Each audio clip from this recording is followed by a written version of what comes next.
Thanks, Yvonne. And from Chase to Sandspit and back down to Vancouver, Victoria, you are with BC Almanac here on CBC Radio 1, heading into another summer weekend.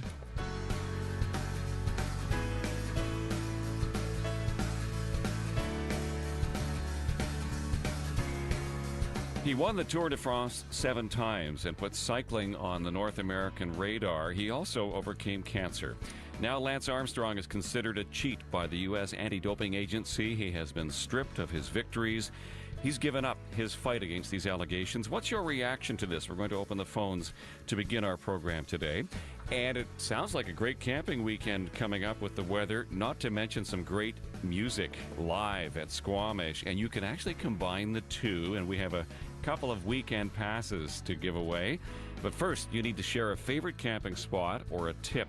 That'll be at 12:30 when Jane Seagrave is going to join us to talk about her best bets for camping in BC.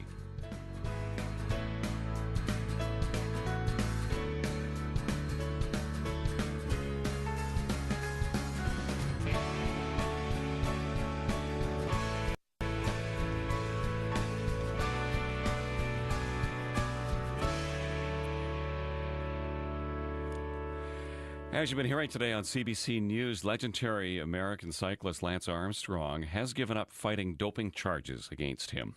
The U.S. anti-doping agency has accused him of using banned substances, including steroids and blood transfusions. The agency has now stripped Armstrong of his 7 Tour de France titles. He twice tried to fight the charges in court, but in a written statement he says he has had enough. Enough is enough. And we do want to hear your reaction to this. How does the Armstrong story affect the way that you look at professional athletes? Has cheating in sport just become an unfortunate fact of life? What do you think about this? Please give us a call right now. Long distance toll free, 1-800-825-5950. In Vancouver, 604-669-3733. The cell phone star or pound 690. We're watching the Twitter account as well. You can send us a note at BC Almanac. Now, Andrew Pinfold is a former professional cyclist. He lives and coaches in North Vancouver. Both he and Armstrong are past winners of the Gastown Grand Prix. And Andrew was on the early edition earlier today, but we wanted to have this discussion with him province-wide. And welcome to BC Almanac. Oh, thank you very much for having me. When you first heard about this, that he is giving up the fight, enough is enough, what was your reaction? Well, as I said this morning, I in some respects was quite disappointed in terms of that the process wasn't going to move forward, and we weren't going to hear sort of Lance's side of the story with regard to specific allegations from the United States Anti-Doping Agency. So at this stage, since it's not going to go to arbitration, we're not going to be seeing the evidence against him and how he would answer to those charges. And I think you described him as a great tactician, whether it's racing or dealing with this kind of thing as well. What do you imagine is behind this decision, and what question does it leave hanging in the air? Well, like I said, he is a brilliant tactician on the bike and off the bike, and I think this is another example. He basically has taken this case and is trying it in the court of public opinion as opposed to in front of an arbitrator. And so he's been always a polarizing figure, and I think by doing that, he will keep his supporters in some respects, and his detractors will always think he cheated. But in some ways, he's closed the case on his own terms to a certain degree by just putting a little bit of a smokescreen up in front of the charges. The anti-doping agency considers him a cheat, and has this kind of cheating just become a fact of life in sport? Well, it's funny because, this is retrospective. This goes back quite a ways, and in the case of cycling, there have been some really great improvements with regard to cleaning up the sport of cycling. It's been on the cutting edge, introducing what's called the Biological Passport program, which looks at blood parameters and doesn't really specifically look for substances itself in terms of drugs, but looks at how the body is reacting and looking at things that don't look that look and see, well, this person looks like their blood has been manipulated, but doesn't look exactly for the drug. So I can attest that the sport has cleaned up a great deal, and it is becoming less of a fact of life in cycling, and I think a lot of other sports have signed on to the Biological Passport, and we're seeing some cleaning up in the sport in general. How do you talk to young people that you coach about this? Well, they were always curious, and I've ridden with the likes of Floyd Landis on a team, so I have a bit of personal interaction with some of these guys that have been implicated with a lot of these scandals. But and they're curious, and but they can read and make up their own minds. But I certainly point them in the direction of the information that's out there and the facts, I suppose. But I do take heart in the fact that, like I was mentioning before, the kids that I'm coaching now, I think, don't have to make the decision that a lot of these cyclists had to make to pursue their dreams once they reached the professional ranks, which was to dope. And so I take heart in some respects that cycling is going through a bit of a cleansing period right now, and we're reaching a period in the sport of cycling anyways where doping is becoming less of a factor. Training, nutrition, proper coaching, that's becoming more of a factor. And I know lots of my colleagues that are still racing in Europe are doing extremely well, whereas 5 years ago they weren't. My conclusion I can draw from that, I think, is because the sport is cleaned up. Andrew Pinfold is with me, a former professional racer and also a coach these days. And our listeners, how does this story affect the way that you look at professional athletes? And is cheating a fact of life? Although Andrew is pointing out that cycling, anyway, seems to be improving on that score. 669-3733 around Metro Vancouver, 1-800-825-5950. Randy waiting in Grand Forks to tell us what he's thinking about this. Randy? Hello. Hi, what do you think of the Armstrong fall? Well, I didn't know that Lance Armstrong was wearing a Superman cape, and I wanted to know why it took 7 Tour de France wins before somebody started questioning this guy about his ability and why he was so much better than everybody else. The professional athletes these days seem to be caught up in the doping thing, and it's almost like becoming a norm, which I find very disturbing, because when you allow this kind of thing to happen, then it sends messages to other people that it's okay. So I think it's good that he was stripped of his titles, and I think it's good that they're catching these people finally, because our young kids need to have somebody to look up to. And professional athletes should be someone that these kids can admire and look up to and not have to hear about them cheating to win. That's my comment. Thank you. Okay. Thanks, Randy. It's also more complicated than that, isn't it, Andrew? Because many people admire Armstrong for the way that he faced cancer, overcame that, and even with it possibly a little extra help, achieved some great things. So I would think many are kind of torn both ways on him. Yeah, I mean, it's been put better than I've ever said it. I don't know which journalist it was, but in some ways he said he was either the greatest sporting hero in history or the greatest fraud. And unfortunately, from a cycling perspective, yes, Lance had a tremendous positive impact, and it'd be hard for me to say that I didn't benefit in some ways from his dominance of the sport. The other side of the coin, of course, is that myself and other people who raced clean for years during an era when doping was really prevalent suffered because of it.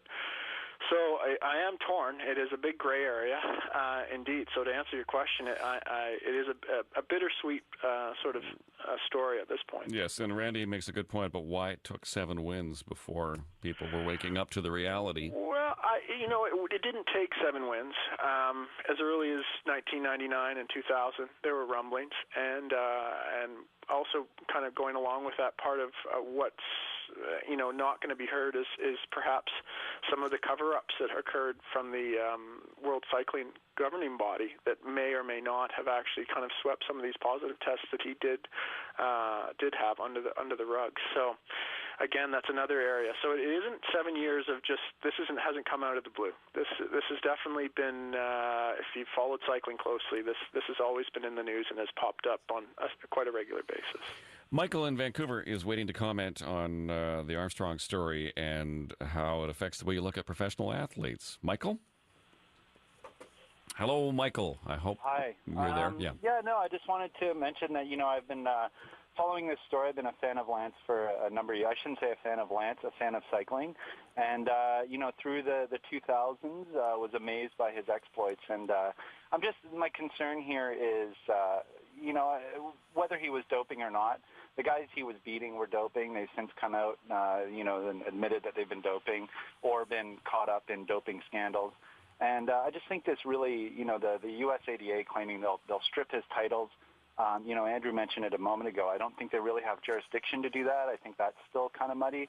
And then what do? Go to a guy who finished, 10th, 15th in the Tour de France in 2002 and say, hey, by the way, you won. And who knows? Maybe he was doping and nobody paid attention because he finished mid-pack or whatever it is. So I guess the gist here is that I don't really see what benefit this whole process that USADA has been going through, what benefit it is to cycling or cleaning up sport. I think, again, as has been mentioned, the sport's, been a leader in cleaning up doping in athletics. And, that's kind of my 2 cents. And I just don't know what the real, good is that's coming out of this. I think these resources could be better spent to clean up the sport in further ways.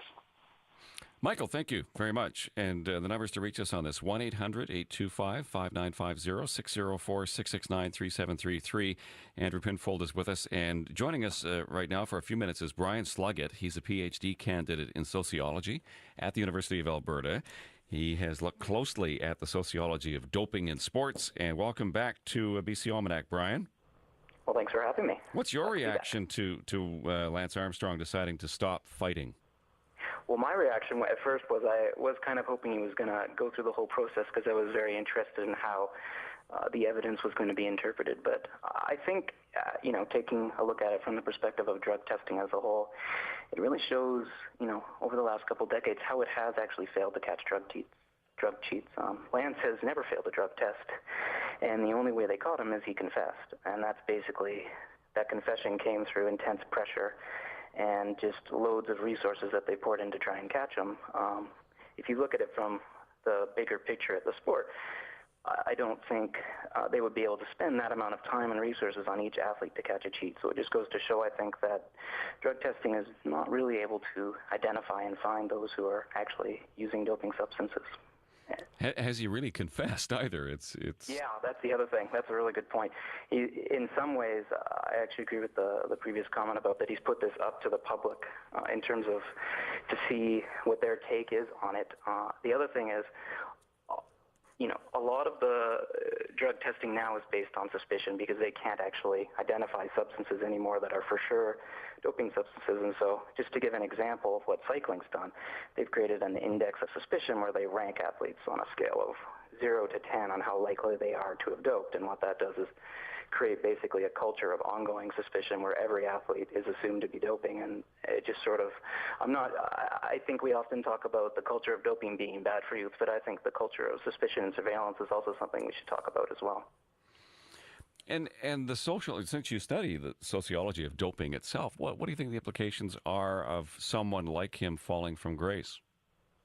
Yeah, well, I think that's exactly why they've targeted him. They're mostly going after his legacy. I mean, he's already retired, and so what they are trying to do is retroactively sort of tarnish his name. That's definitely the goal going on here.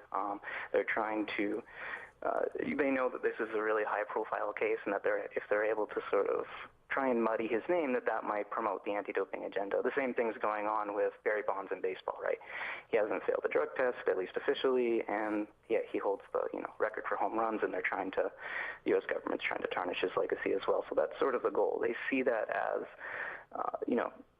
going after these large figures, especially someone like Lance Armstrong, even though he's had such a positive effect on the sport. If they feel like if they can get them, then that's sort of, a good thing for the anti-doping agenda. Is cheating a fact of life? This is our other question for our listeners in sport.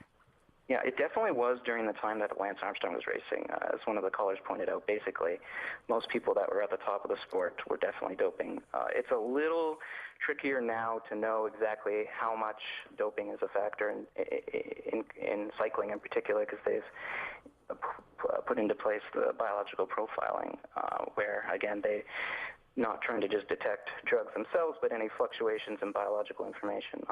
But the problem with that kind of doping approach is it just leads to, again, further suspicion. There's no actual proof, or it's difficult to know what counts as proof now for doping when we're not talking about a sort of black and white, either you doped or you didn't. And now we're into more of a gray area where it's like, well, you have a fluctuation in your biological data that might or may not indicate doping, and so where do we go from there? And that's why I was really interested to see where this case went in terms of the legal analysis of that biological profiling. I think, though, in the future, it would be interesting to follow these cases and to see if this kind of new approach to doping actually holds up in court. I think you've also said previously that doping and steroid use, they're actually consistent with the ethic of sport. How so? Yeah, that's entirely correct. Really what we're talking about in athletics now is high-performance sport. This is sport that's based primarily on improving the capacities of the body to break through barriers. And so skill and training and strategy only take you so far, and really by using scientific methods, we're able to manipulate the body and improve the body and push through barriers. And so I don't actually think that doping is inconsistent at all with the sort of high-performance sport ethic of always pushing through boundaries. And if you look at the Tour de France in particular, there's nothing natural about hopping on a bike and, grinding through the Alps. It's a great human achievement, but there's nothing sort of natural or clean about that. It's actually a really risky activity, and the people who do it, again, should be praised, but I don't know that we can say that there's really any such thing as a clean athlete going through those mountains. That's really discouraging to hear, I think, for a lot of people, because and maybe I'll bring Andrew back in on the conversation there, because Andrew did compete as someone who didn't have these enhancements along the way. What do you think of what you've just heard there? I take exception to a couple of things, particularly the last comment in terms of certainly. I know personally, I have friends who I know, who are clean, that do pedal through the Alps without taking any enhancements. And I think getting back to some of the comments with regard to, whether or not the realm of suspicion with the biological passport, I think it's quite scientifically rigorous. WADA has signed on to it, World Doping Agency. Very few of the positive tests that have resulted from the biological passport have been overturned. In fact, I can't think of any. And thirdly, in terms of the charges against Lance Armstrong, that is only one component. The biological passport numbers is only one component. We're also talking about sworn testimony from some of his closest teammates, some of whom, yes,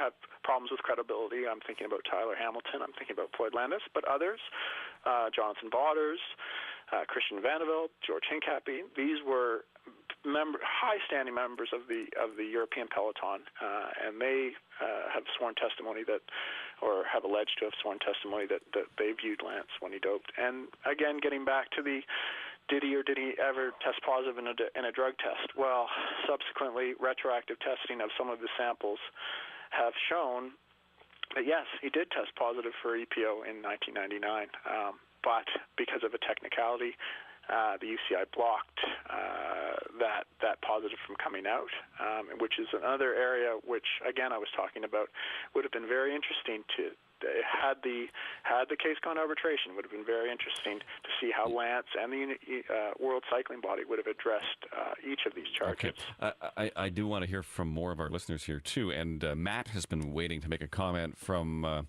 Washington State. Hello, Matt. Hi, how's it going? I'm okay. How are you feeling about the Armstrong story? Well, it's tough. I am 19 years old, and obviously been following it since I was a little kid, and always looked up to him, and thought, hey, if you work hard, look what you can accomplish.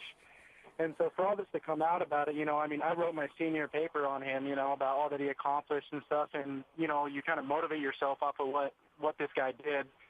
And, it's just hard because this kind of seals the deal, the fact that he dropped the charges, and I think he knows he can't win. And it's just sad, it's hard to hear, being a young kid thinking that you can go out and do great things, without this, cheating aspect of it. You've also heard Andrew say that it's tightening up to a degree that it's not as easy to get away with it. Oh, no, definitely not. You don't think so? No, I don't think it is. There's so many tests these days. Obviously, he's explaining stuff I don't even understand, So, I think that they're going to start catching guys, and especially now that they know how to put it, how many people are doing it, I guess. Matt, thanks for your call. And let's go to Trish, who's on Savory Island. Trish, go ahead. Hi. Hi. This is a different aspect of the issue, but when I listen to the details about Lance Armstrong, and I hear possible doping with steroids in one breath, and then cancer at a fairly young age in the next part, I wonder if anyone thinks there could be a link between possible doping with steroids and cancer at a young age. Brian Sluggett, if you're still there, do you have any thoughts on that possible connection? I'm not sure in particular. What I do know with cycling is the most likely drug to use is EPO because that boosts oxygen capacity.